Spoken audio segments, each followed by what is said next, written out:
참 좋으신 우리 아버지 하나님, 오늘 우리에게 좋은 날을 주시고 주님을 예배하게 하심을 감사합니다.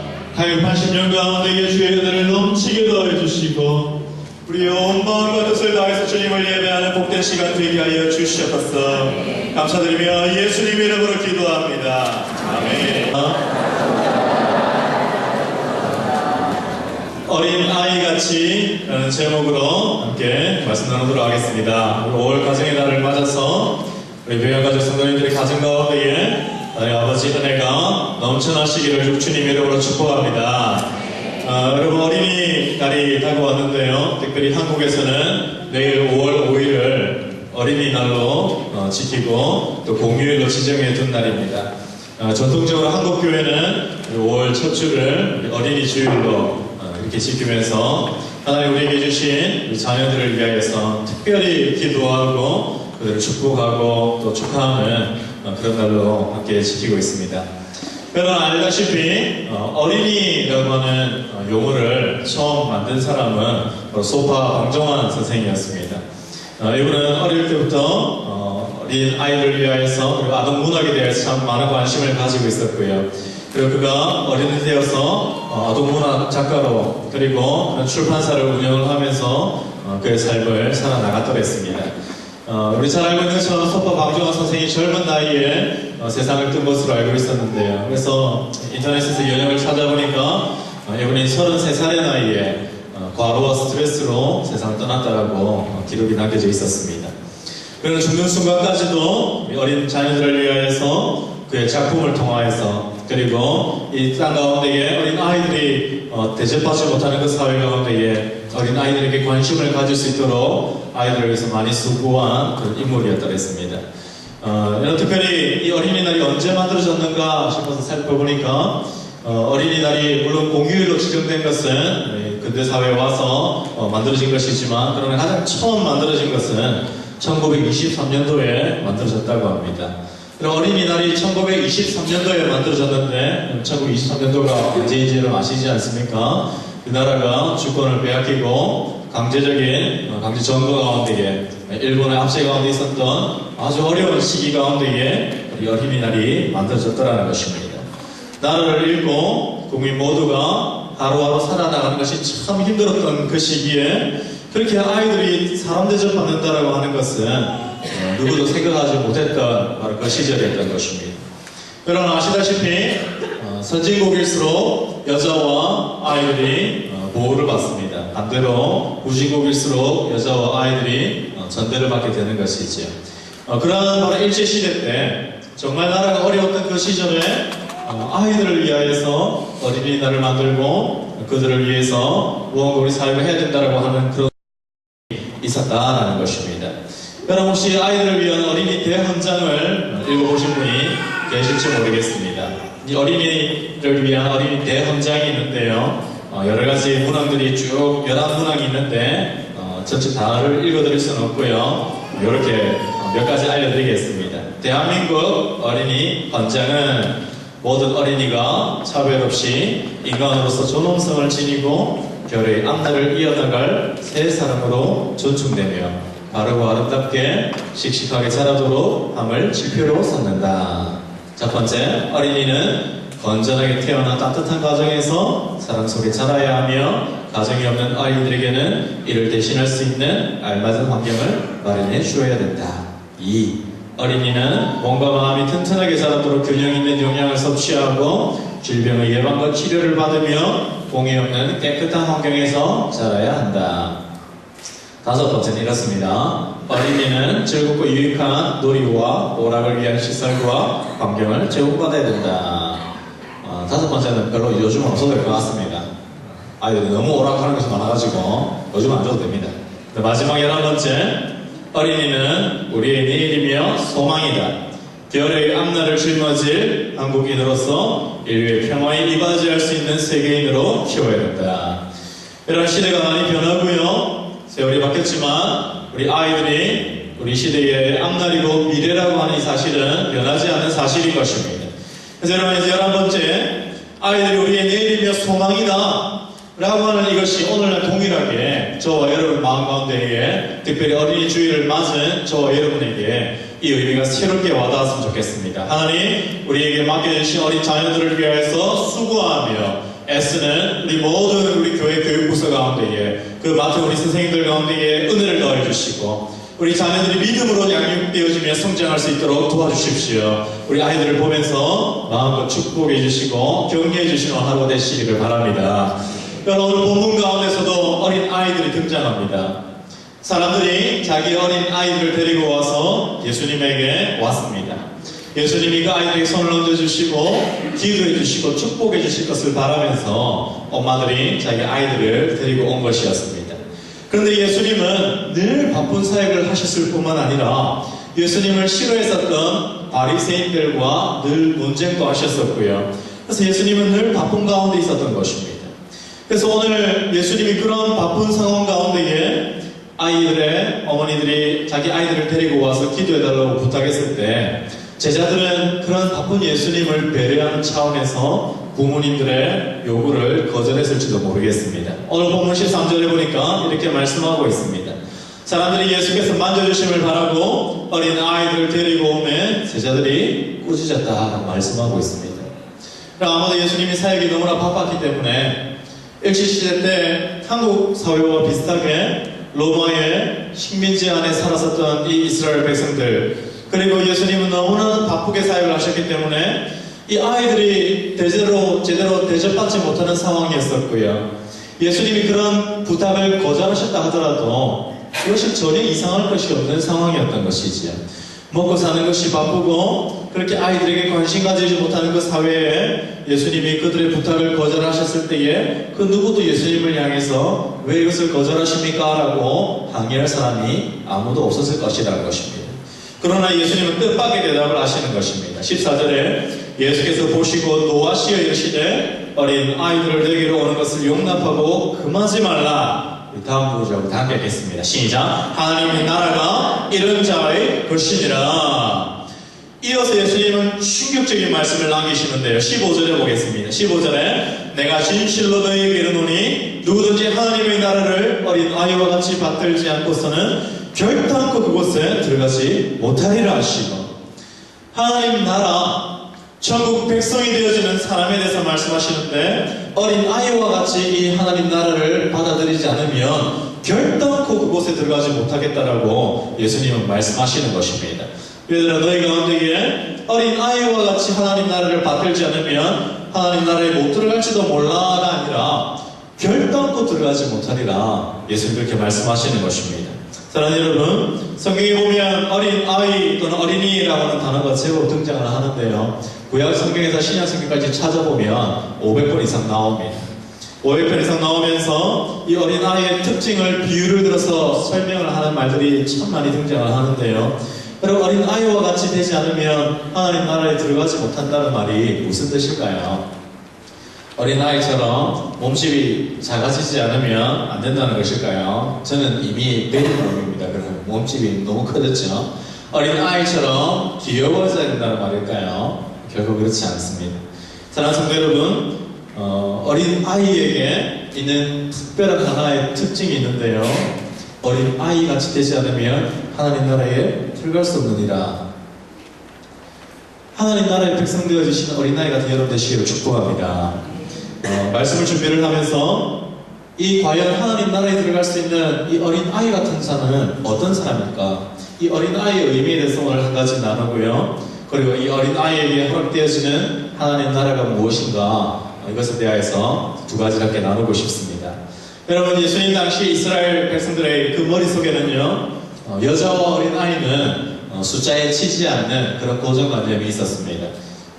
남자는 귀하게 여기고 여자는 천하게 여기는 남녀여비 사상이 물론 있었겠지만 늘 전쟁을 치러 왔었던 그 고대 사회로부터 사람들이 숫자를 센다라고 하는 것은요 곧 전쟁 준비를 한다라는 뜻이었고 전쟁에 나갈 수 있는 남자들의 숫자만 세야 했던 것이고요 반대로 전쟁에 나갈 수 없었던 어린 아이와 여자는 그 숫자에 치지 않았던 것이었습니다.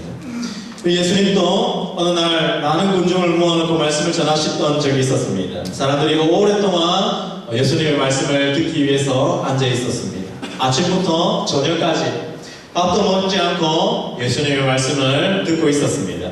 성경에 보니까 사람들이 다 배가 고파서 이제 집회를 다 마치고 집으로 돌려보내야 되는데 그냥 돌려보냈다가 가다가 배가 고파서 쓰러지기 일보 직전이었다는 것이지요. 예수님 제자들에게 먹을 것을 가져오라 하십니다. 그리고 예수님 보리떡 5개와 물고기 2마리로 거기에 모인 모두를 먹이시는 기적을 보여주셨습니다. 그때에 성경 기록하기를 여자 어린 아이의 숫자를 뺀 남자들의 숫자가 5,000명이었다라고 기록을 하고 있습니다. 그러면서 문득 제 마음 가운데 이런 생각이 들었습니다. 왜 아이들의 숫자를 뺐을까? 왜 그곳에 그 떡과 물고기를 먹은 남자 장정들의 숫자만 치고 왜 어린 아이들의 숫자를 왜 뺐을까? 아이들이 작게 먹어서 뺐을까? 여러분 집에 아이들이 작게 먹습니까? 저는 어른 숟가락으로 어른만큼 먹는 아이들을 저는 알고 있습니다. 우리 교회에 어마어마하게 많습니다. 그냥 아이들이 아닙니다. 그냥 어른만큼 먹고요. 어른 1인분 채야 됩니다. 네, 왜 아이들의 숫자를 뺐을까? 이 아이들이 어마어마하게 먹으면 분명히 어른들 먹는 것만큼 숫자를 채야 됩니다. 그런데 성경에 나오는 이 어린 아이, 그리고 예수님이 오늘 어린 아이들을 보면 또 기대해 주셨다고 하셨는데 그 어린 아이, 궁금해서 한번 찾아보았습니다. 헬러어로 어린 아이라고 하는 단어가 파이디온이라고 하는 단어로 설명이 되어져 있습니다. 여러분 파이디온이라고 하는 것은요 사전을 찾아보면 이렇게 말합니다. 파이디온, 아주 어린 아이 또는 유아 갓 태어난 아기. 이해가 되십니까? 갓 태어난 아기가 떡하고 물고기 먹을 수 있습니까? 숫자에 안 치는 것입니다. 오늘 본문에도 엄마들이 자기의 아이들을 데리고 왔다라고 말씀하는데요. 자기들의 갓 태어난 그 갓난 아기들을 예수님께로 데리고 온 것입니다. 그리고 예수님은 말씀하시지요. 하나님 나라가 이런 어린 아기들의 것이다. 하나님 나라에 누가 들어가느냐? 어린 아기와 같은 자들이 들어간다라고 말씀하시는 것입니다. 사랑하는 성도 여러분, 어린 아기 같은 여러분 되시기를 축복합니다. 그렇다면 오늘 과연 예수님이 말씀하시는 그런 어린 아기와 같은 성도, 우리에게 무엇을 의미하는 것일까요? 여러분, 예수님이 오늘 우리에게 말씀하시는 것, 파이디온 어린 아이와 같이 되지 않으면 안 된다라고 얘기를 할 때에 이 갖는 아기를 떠올릴 때 우리는 갖는 아기에게서 딱 한 가지 떠올릴 수 있는 것이 있는데요. 그것은 바로 스스로의 힘으로는 아무것도 할 수 없는 연약한 존재라는 것입니다. 아무것도 스스로 할 수 없기 때문에 부모를 떠나서는 생존조차 할 수 없는 부모에게 절대 의존적인 존재가 바로 파이디온 어린 아이라는 것입니다. 사랑하는 여러분, 하나님 나라는 누구의 것입니까? 하나님 그분의 말씀에 절대 의존적인 사람의 것이라는 것입니다.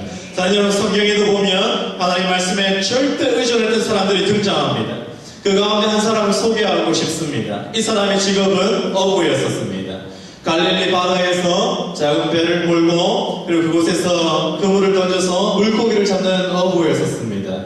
하루 물고기를 잡아서 하루 먹고 사는, 그렇게 하루 벌어 하루 먹고 사는 저와 여러분의 삶과 똑같은 하루를 살아나가는 평범한 사람이었었고요. 그 사람의 이름은 바로 시몬 베드로였었습니다. 성경에 보니까 오늘 또 열심히 바다에 나가서 그물을 던지고 물고기를 잡고 있었는데 그날따라 물고기가 한 마리도 잡히지 않았다는 것입니다. 물고기가 어디로 다 도망을 갔는지 물고기가 도무지 잡히지 않았다는 것이지요. 아무에게도 알려주지 않은 나만 알고 있는 그 비밀 포인트에 가서 물고기 잡기 위해서 그물을 내리고 밑밥 뿌리고 했는데도 도무지 안 잡히더라는 것입니다. 시간을 기다려서 밤중이 되어서 물때를 기다려서 물고기를 잡으러 갔는데 우리 교회 내보다 더 꽃게 잘 잡고 물고기 잘 잡는 김주선이 와서 다 쓸어갔는지 도무지 안 잡히더라는 것입니다. 베드로가 밤새도록 수고했지만 잡지 못하고 철수했습니다. 그리고 누가복음 5장 3절 이하에 이렇게 기록합니다. 예수께서 한 배에 오시니 그 배는 시몬의 배라 육지에서 조금 떼기를 청하시고 앉아서 배에서 무리를 가르치시더니 말씀을 마치시고 시몬에게 이르시되 깊은 데로 가서 그물을 내려 물고기를 잡아라. 시몬이 대답하여 이르되 선생님, 우리들이 밤이 새도록 수고하였을 때 잡은 것이 없지만 말씀에 의지하여 내가 그물을 내리리이다. 예수님, 내가 밤새도록 수고했습니다. 밤새도록 수고하고 밑밥을 뿌리고 그물을 던지고 수고했지만 어부인 내가 밤새도록 수고했지만 한 마리도 못 잡았었습니다. 오늘은 망했다.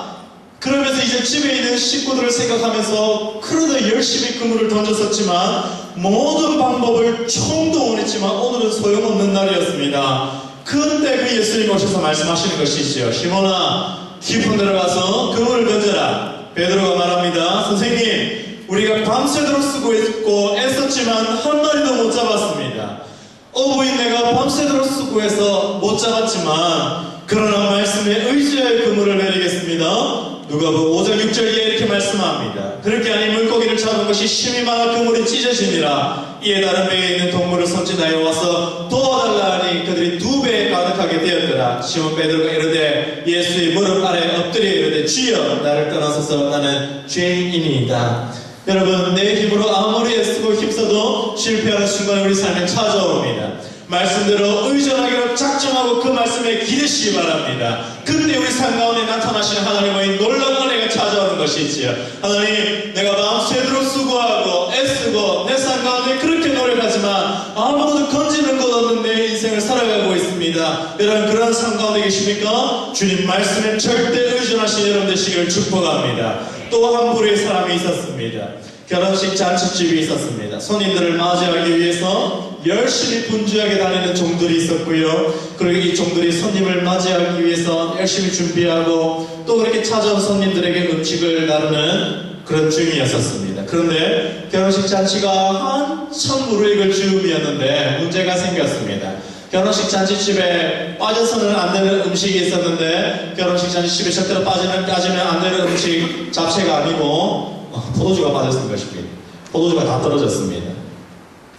그래, 큰일이 난 것이었습니다. 굉장히 곤란스러운 상황에 예수님이 종들을 부르십니다. 가서 저 돌 항아리에 물을 채워라.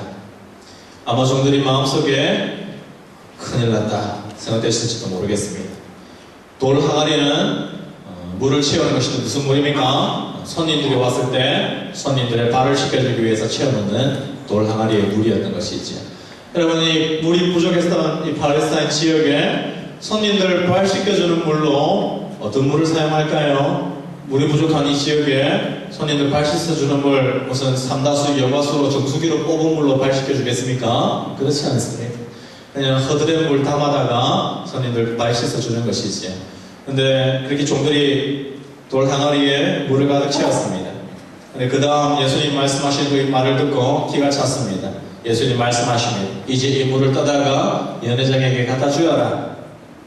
종들이 그렇게 물을 포도주 잔에다가 가득 채워서 연회장에게 가져다 줍니다. 와, 이거 가져다 주면 연회장이 발 씻는 물 포도주 잔에다 넣었다고 혼낼 텐데 몇 대 맞고 흩어지고 잘릴지도 모르겠다. 그러나 예수님의 말씀에 순종하여서 가져가는 것이지. 그러나 그 순간에 그 물이 가장 맛있는 최고급 포도주로 바뀌어버린 것입니다.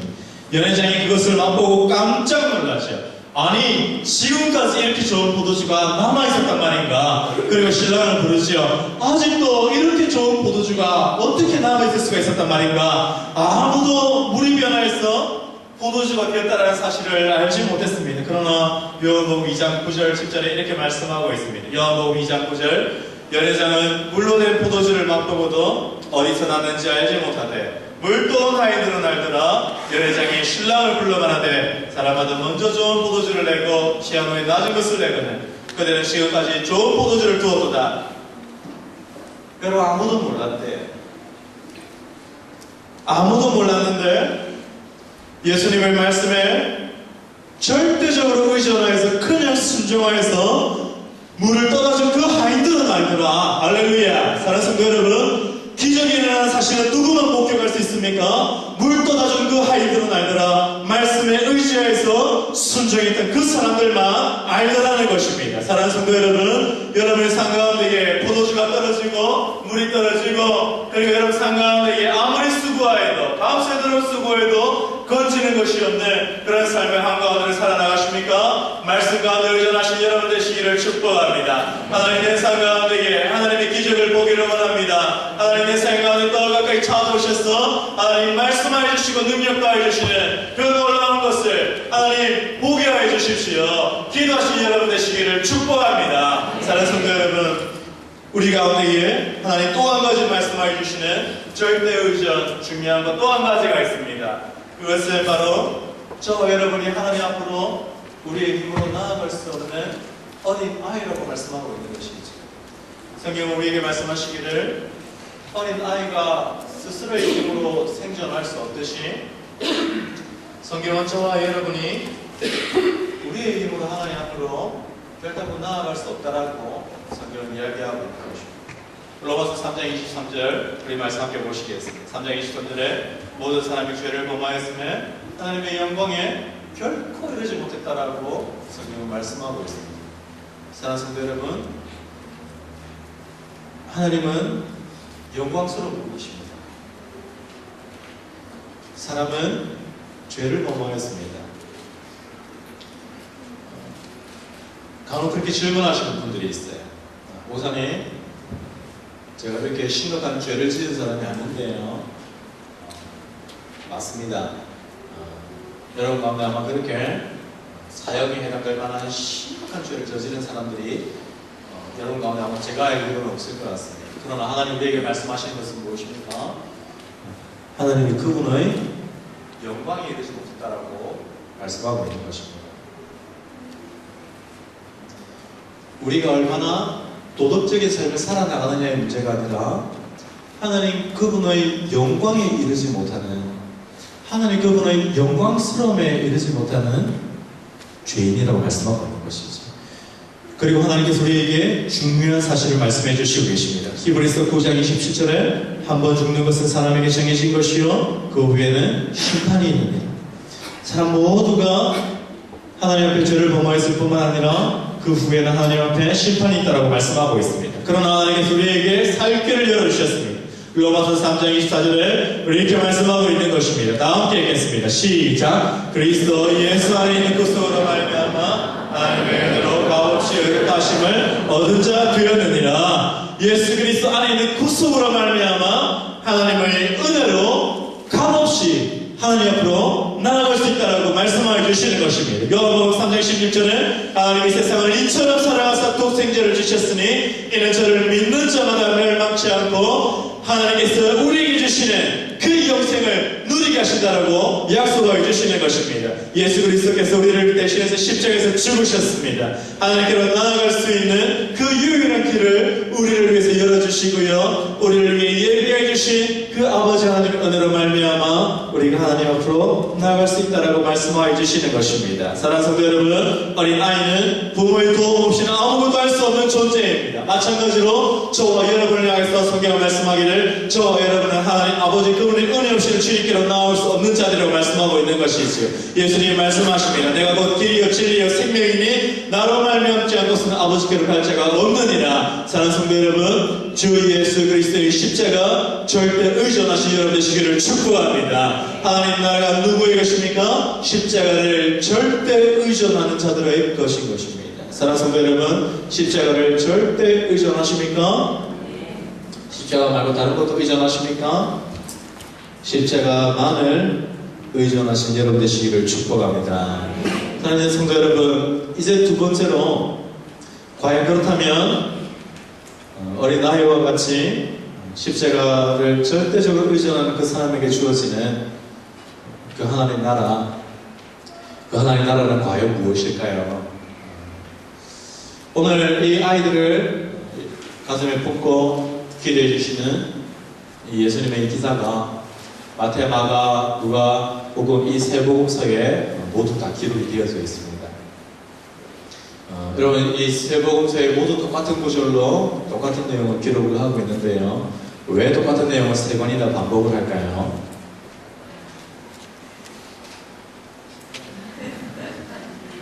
중요하니까 기록을 해야 되죠. 중요해서 세 번을 기록했습니다.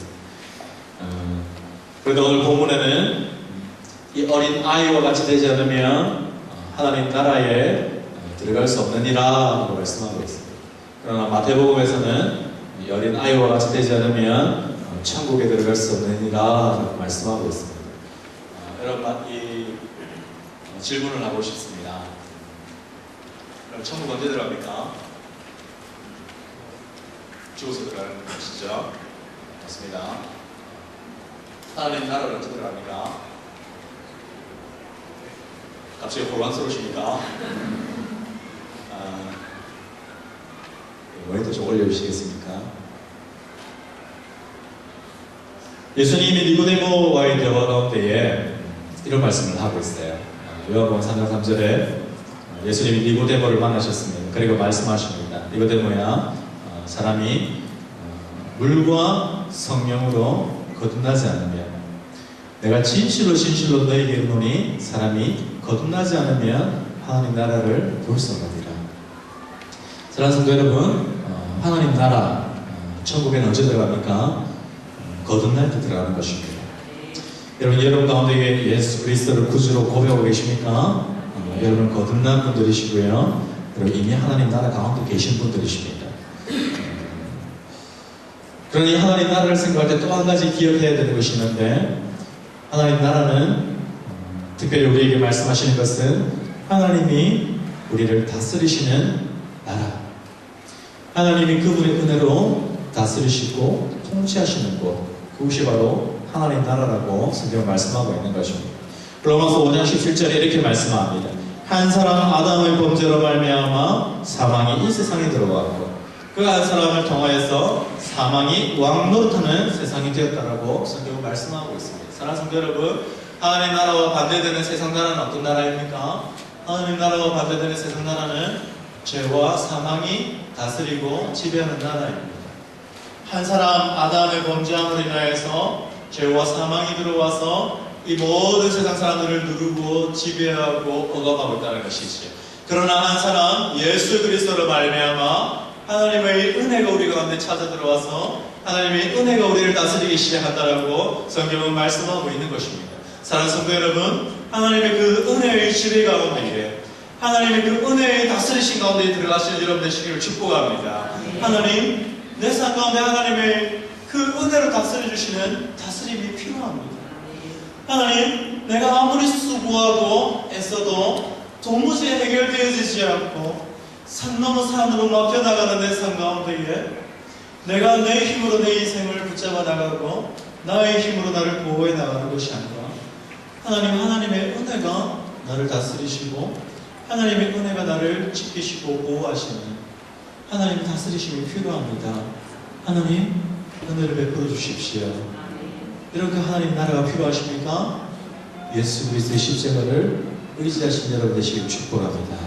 이런 말씀을 정리하겠습니다. 사랑하는 성도 여러분, 하나님의 놀라운 그 은혜의 지배 가운데 들어가시는 여러분 되시기를 축복합니다. 여러분, 누가 그 하나님의 은혜의 지배 가운데 들어갈 수 있습니까? 예수 그리스도의 십자가를 절대 의존하는 그 어린 아이 같은 자들에게 하나님 나라가 그들의 것이라고 말씀하고 있는 것입니다. 사랑하는 성도 여러분, 어린 아이와 같이 그 하나님 나라를 받아들이신 여러분 되시길 축복합니다.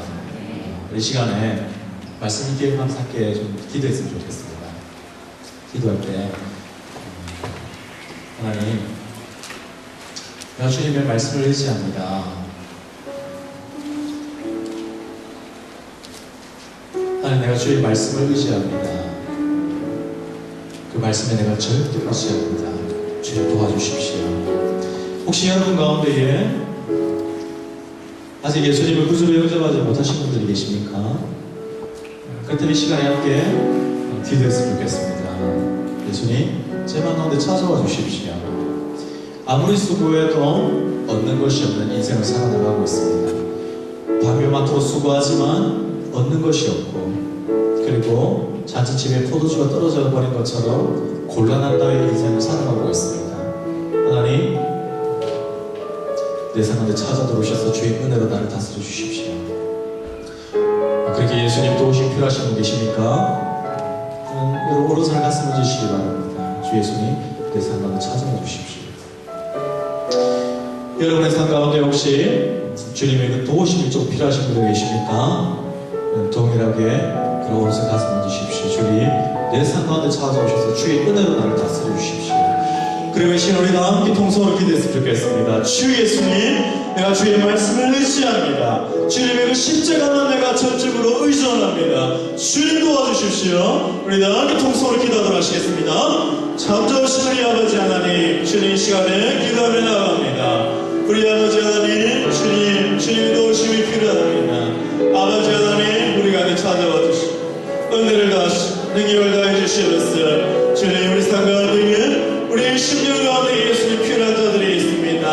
예수님의 그 십자가를 의지하며 살아가게 해주시고 주님과 예수님만 붙잡으며 바라보며 살아갈 수 있도록 아버지 하나님 도와주시옵소서. 주님 은혜를 더해 주시옵소서. 아버지 은혜를 더해 주시옵기를 주님 간절히 빌고 소원합니다. 우리 성도들의 삶 가운데 주님의 그 은혜의 다스리심이 필요한 자들이 있습니까? 주님 찾아주셔서 주님 말씀하여 주시고 주님 통치하시고 주의 은혜를 더해 주시옵소서. 아버지 하나님 함께해 주시옵소서.